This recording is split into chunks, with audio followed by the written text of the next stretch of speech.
Okay, the number 3 worst film of 2010 is Legion, and I feel bad that someone with the talents of Paul Bettany finally gets a starring role, and this is what it ends up being. A movie where a lot happens, and outside of one contrived dialogue, we still don't get a clearer picture of what exactly is transpiring here.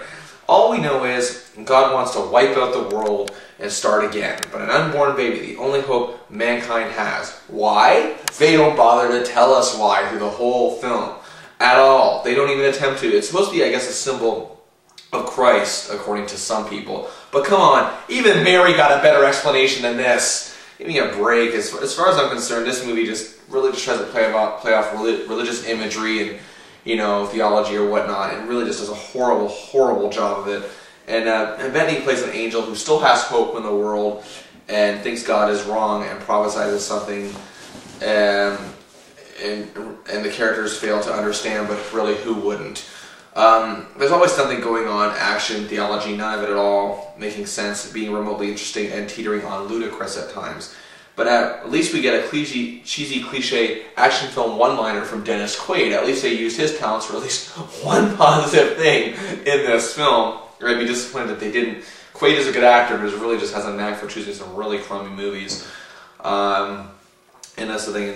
It's just about Dennis Quaid doing his big thing. Wah, wah, wah. Anyway, it's not even funny in a satirical sense like it would be for like a film like Lethal Weapon or whatever. But this is just a big train wreck that, much like Skyline, doesn't bother to make sense. But the big difference is this movie desperately needed to do so. So that is why Legion definitely makes this list. Alright, now we get to the runner-up of the worst film of the year. And of course, the number 2 worst film of the year is Charlie St. Cloud.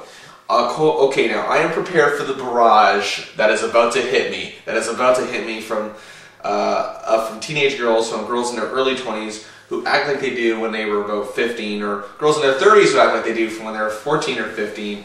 Because in the review, I'm about to get this film. And that's the thing. A lot of women in their 30s, of course, are going to get ready to delete me off of Facebook because my criticisms offend their facade, if you will, of lost youth, living vicariously through younger people, obsessing over someone they'll never get, and are saddened because their significant others are nothing like them. Get over it. Anyway, Charlie St. Cloud actually had a pretty good concept on paper, but again, it failed to execute miserably. Efron was really starting to grow as an actor last year, but this is a huge, huge setback, if you ask me. And he's back to being eye candy for a big payday.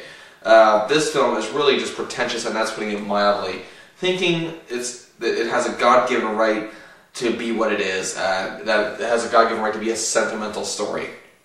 Of course, Charlie, played by Efron, still sees his departed brother's ghost and hangs out with him, and it stops him from living his life. Now, with the right director and the right screenwriter, again, this could have been a decent film.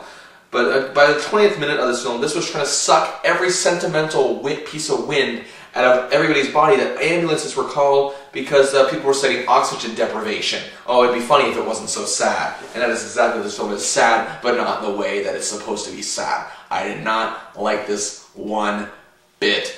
Efron, please, I'm begging you, grow up, do better movies, because you already have done better movies than this. You did 2 last year. Get it together, man. I have faith in you. I have faith in you. I do not have faith in these movies, though. So there you go. There's number 3 and 2. Number 1 coming up next.